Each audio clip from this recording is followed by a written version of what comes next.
Usap-usapan po ngayon mga kaistorya ang isang anti-corruption commission na itinatag ni PBBM.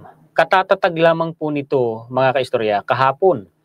Ito po ay isang anti-corruption body na hahabol po mga kaistorya sa mga opisyal ng DPWH at sa mga politiko na na-involve dito po sa maanumalyang flood control projects.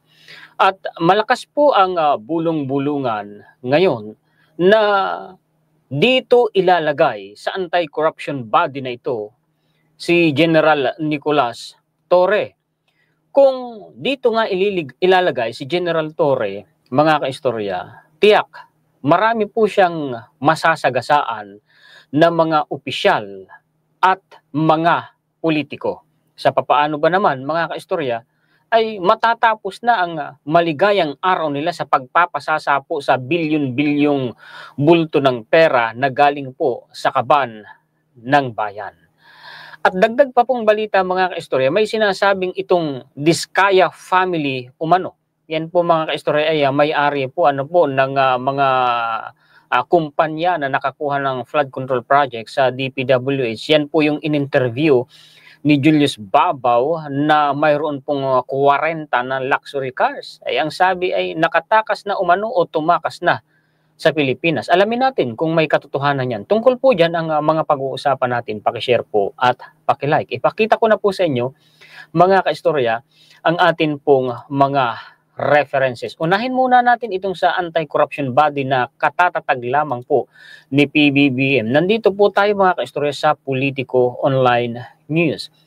Ang sabi po, accountability matters. Marcos orders independent commission to probe flood control anomalies. So confirm nga po mga kaistorya, may isang commission na itinatag si PBBM. Naku, ito ay isang institusyon Bago lang ito mga kaistorya at ngayon lang po nangyari ang ganito para nga po mga kaistorya mahabol yung mga nasangkot sa korupsyon na yun at para maibalik ang tiwala ng publiko dito po mga kaistorya, especially na sa DPWH.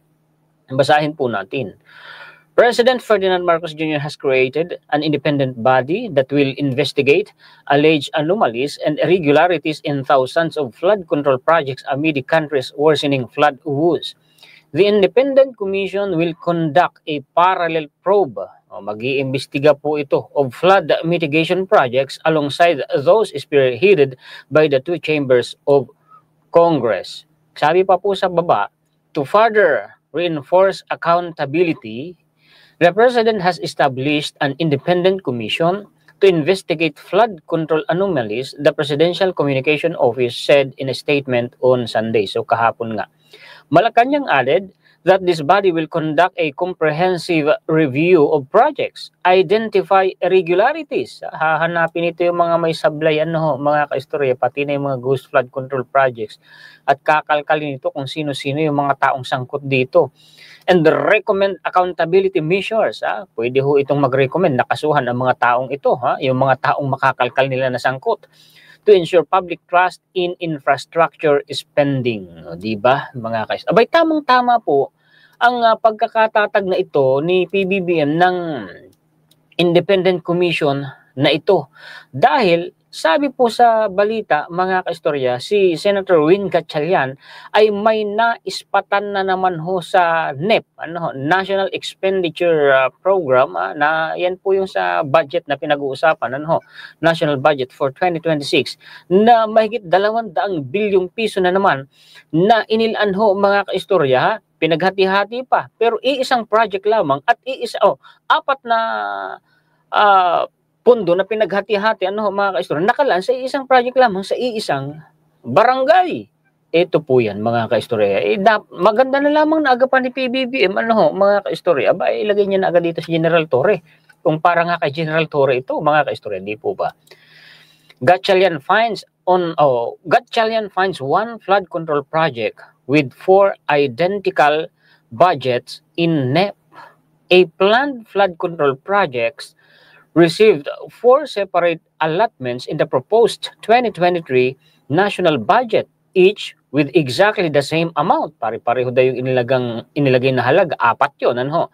A red flag that Senator Sherwin Gatchalian believes would cast doubt on the integrity of the National Expenditure Program. Ganun naman pala Ikaw pala ang nakaispat niyan, Senator Win Gatchalian ito, bakit ayaw mo na pangalanan yung mga politikong naglalagay ng mga insertion?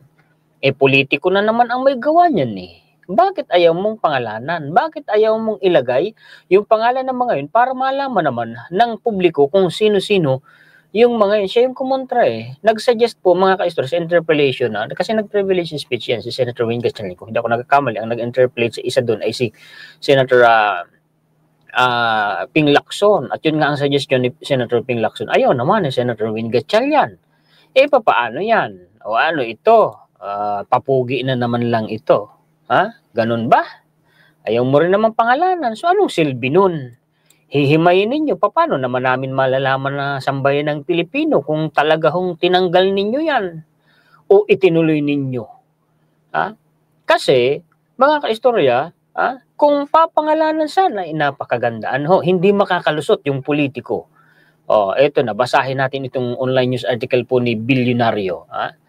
A flood control project received 4 separate allotments. 4 daw po yan na flood control project. Nilagyan po ng tagi-isang na pundo, nilaanan. In the proposed 2026 national budget, each with exactly the same amount, kaya siguro nagtataka siya kasi pare-pareho ang halaga na nakalagay. A red flag that Senator Sherwin Gatchalian believes would cast doubt on the integrity of the NEP. In a radio interview on Saturday, so on and so forth, he said the DPWH, embroiled in a political firestorm over its corruption flag infrastructure program, had set aside ang laking halaga, 270 billion pesos for flood control projects next year. Kabuuan na yan, pangkalahatan. For me, this raises a red flag on the budget process of the DPWH. The senator who will be so yun nga ang nakakapagtaka dyan, bakit ayaw mo ng pangalanan? Ito, red flag na naman ito, katakataka na naman ito. Isang project lang daw po ito sa isang barangay, sa isang munisipalidad, pero pinaghati-hati sa 4 pagkatapos nilagyan ng tag-iisa na budget, at pare-pareho ang halaga. Bakit pa pinagbukod-bukod? Bakit pa hinati-hati sa 4? Paano yun? Para paramihin lang, para kunyari maraming proyekto, para hindi gaanong halatado. If you're doing a project, it's impossible for the amount to be the same, especially for flood control projects. There's a deep part, a shallow part, or a bend, so the amount would be the same. Ito pala pakinggan mo na si Senator Ping Lacson. Ganun lang yun. Ngayon, punta naman tayo dito kaistorya sa Diskaya. Sabi, hindi kami tatakas dahil wala kaming ghost project. Si Carly Diskaya po ang may sabi. Dito po kami sa Pinas, di po kami takot at tatakas dahil wala po kaming ghost project. Really? Itingnan natin. Pag matapos ng maimbestigahan ng Independent Commission na itinatag ni PBBM, kung wala nga talaga, tingnan ninyo, napakalaki ho niyan mga kaistorya, nakuha pala nilang project, yung total amount. Ipapakita ko sa inyo mamaya. Unahin muna natin itong balita na ito ni Abante. Hindi kami tatakas dahil wala kaming ghost project. Sabi niya yan. Sige, basahin natin. Mariing itinanggi ni Carly Diskaya, asawa ni Sara Diskaya, ang mga ulat na umano'y pag-alis ng kanilang pamilya sa bansa sa gitna ng isinasagawang investigasyon kaugnay ng flood control projects doon po sa tapat ng building ng kanilang kumpanya. Kung hindi ako nagkakamali, may mga nagrarally na doon Naispatan ko nga doon mga kaistorya si sino ba ito? Basta yung isang bagong congressman mga kaistorya, si Percy Sindanya, nakamikropono pa. Sa text message na ipinadala ni Carly sa Billionaire News Channel, sinabi nitong, dito po kami sa Pinas. Saan ba na sa Pinas? Di po kami takot at tatakas dahil wala po kaming ghost project. Naglabasan ang mga espekulasyon matapos may ilang reporter ang makatanggap ng impormasyong umalis na raw ng Pilipinas ang mga diskaya. Ganon. Kaya naman pala kumalat ang ganong balita. Ayon kay Carly, ang issue ng di umano'y ghost project ay nag-ugat umano sa maling datos na na-upload ng Department of Public Works and Highways, gayon din ang lumang budget plans na maaring napagkamalang actual reports. Nagpa-interview nga kayo, sabi nyo, gumanda buhay nyo. Dahil sa flood control projects, nung nag-DPWH kayo. Di ba mga ka-istorya yun Tapos pinakita yung 40 ng mga sasakyan, dami no. Na nabalita rin naman mga ka-istorya na yung interview daw po na yun ay binayaran si Julius Babaw ng 10 milyong piso na itinanggi naman ni Julius Babaw na hindi naman daw po totoo. Tingnan ninyo pa ang isa pang balita na ito.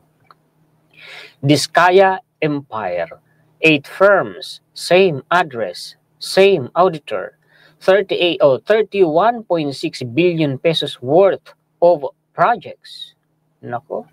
An exclusive PCIJ report, si PCIJ pang nag-report, mga kasama, reveals that 7 of 8 firms share the same auditor.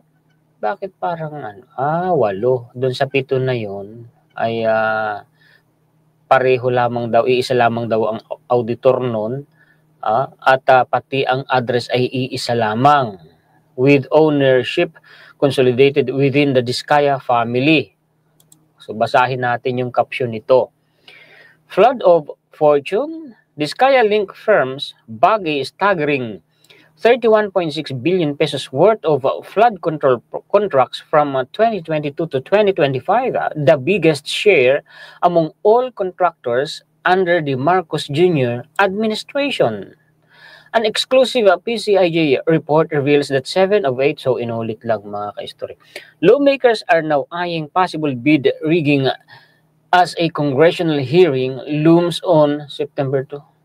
So bukas, Martes. Well, abangan natin mga ka-istorya yung investigasyon dyan. Pero ako kasi natutuwa ako doon sa balita po mga ka-istorya na si PBBM ay nagtatag ng isang independent commission para mag-imbestiga nga dyan sa maalumalyang flood control projects na yan. Yari yung mga taga-DPWH dyan. Yari po yung mga politiko dyan. Walang sasantuhin yan mga ka-istorya. Kung si General Torre ang ilalagay po dyan, ay kilala nyo naman po ang kredibilidad, ang tapang, ang galing, ang bilis magtrabaho ni General Torre. Maging si Yussi Claire Castro nga ay bilib na bilib sa kanya. Wala nga daw pong maipipintas sa kanya. Wala nga daw masabi mga ka-istorya si Yussi Claire Castro kay General Torre. May talaga naman magaling. Pero ulitin ko, sigurado marami siya ditong masasagasaan mga ka-istorya. Hindi po biro ang trabaho na ito. Mabigat po ito. Kaya siguro mga ka-istorya, anyway, hindi pa naman confirm Ito naman ay bulungan lamang. At ako, malakas din po ang pakiramdam ko na baka dito ilalagay.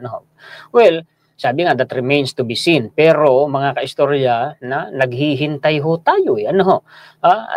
Malamang dito ilalagay kasi po, mga ka-istorya, napakahirap ng trabaho na ito. Sabi nga po mga ka-istorya ni Yussi Claire Castro, walang ibang makagagawa ng trabaho na ibibigay ni PBBM kay General Torre kasi nga daw po mga ka-istorya, si General Torre lang kumbaga ang qualified. Si General Torre lang siguro yung may balls at may kapasidad at kakayahan na gawin ang trabaho nito kasi nga, ulitin natin, marami pong masasagasaan dito mga ka-istorya. Isipin niyo politiko. Isipin ninyo mga nagsiyaman po ng mga district engineers, mga undersecretaries ng DPWH. Di po ba? At sana makalkal din hanggang yung sa mga nakaraan pang administrasyon, habulin nyo. Hindi pwedeng porket nakalipas na pas na, na kumbaga hindi na pwedeng habulin pa. Hindi.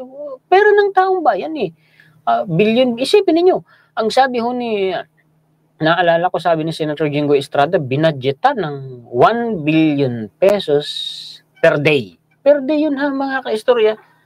O isipin niyo gaano kalaking halaga yun. Sabi ko nga, kung ibinigay na lang yun sa bawat pamilyang Pilipino na mahihirap o dinapakinabangan pa. At may sinasabi pa mga kaistorya, si Senator Tito Soto, na lagyan mo man ika ng budget yung flood control o hindi, wala namang mababago eh. Ganun pa rin naman ang Pilipinas eh. Totoo yun eh. Kasi tingnan ninyo mga kaistorya, kung kailan nga po nilagyan ng budget para sa flood control, mga kaistorya, tingnan nyo, lalong mas mabilis bumaha ang maraming lugar sa Pilipinas, especially po sa Metro Manila. Bakit? Isipin ninyo mismong mga ilog na daanan sana ng baha, pinakitid. Di ba? Pinakitid. Nilagyan pa nga ng pumping station na hindi naman dapat ganun. May mga poste na nakatayo mismo sa gitna ng ilog. Hanay-hanay pa yun ha. O di pa paano mangyayari? Ay sasabit din yung mga basura, lalo na halimbawa may mga sanga ng kahoy dyan na inaano. Ano mangyayari? Magbabara talaga. Tapos dagdagan pa ng mga basura na tinatapon ng mga taong bayan naman ng mga walang disiplina. Di ba? So ang ibig sabihin, sa sinabi ni Senator Tito Soto mga kaistorya, wala nga namang mababago. Kung i-analyze mo yung sinasabi niya, mas lalo parang lumala eh. Di po ba? So ako, pabor ako, wag na lang lagyan kung hindi lang din masisiguro na mapupunta talaga yan mga kaistorya at ma-execute yung flood control project. Huwag na lang lagyan kasi kukurakutin lang yan eh. Ako isang ayon doon mga kaistorya sa sabi na yun ni Senator Tito Soto. Sabi naman ni Senator Ping Lacson, kasi nag-interpellate si Senator Tito Soto kay Senator Ping, kung hindi naman ikalalagyan, wala na tayong flood control. Kahit pa may flood control, ang nangyayari, wala rin namang silbi, wala rin namang kwenta. Di po ba mga kaistorya? So anyway po, hanggang dyan mga kaistorya, yan po ang mga balita, informasyon, puro komentaryo, kritisismo na maibabahagi ko sa inyo ngayon. Paki-share po at paki-like mga kaistorya. Ako excited na ako na yung confirmation kung saan ba talagang posisyon ilalagay si General Torre. Maniwala kayo, hindi po itatapon ni PBBM ang isang napakagaling na tauhan. Sabi nga ni Jose Claire Castro, magtiwala na lamang tayo sa wisdom ng atin pong mahal na presidente, BBM. Maraming salamat po sa inyong mga sulit kaistorya natin sa buong mundo. Mabuhay po kayong lahat. Shoutout po sa inyong lahat. Sa mga bagong viewers natin, sa mga bagong nakapanood sa inyong lingkod, kung nagustuhan niyo ang ating content ngayon, ay ini-invite ko po kayo na mag-subscribe po dito sa aking YouTube channel na Juan Historiador. Maraming salamat sa mga sulit kaistorya natin na walang sawang sumusuporta sa inyong lingkod.